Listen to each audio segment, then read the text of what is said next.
تصور کنید که مغز شما مثل یک هواپیماست و مشکلی پیش اومده و مجبورید که فرود اضطراری انجام بدید.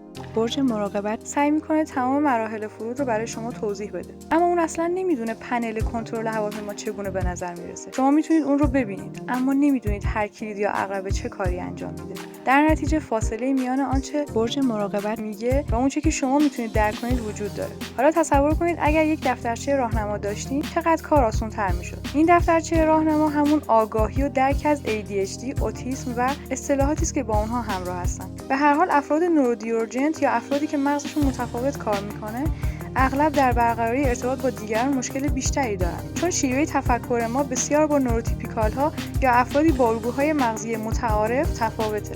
هر چقدر بیشتر درباره نورودیورجنس یاد بگیرید، در دراز مدت به نفع همه خواهد بود. فقط شما میتونید این هواپیما رو به سلامت فرود بیارید، چرا که کابین خلبان مغز شماست و خلبان هم شما هستید.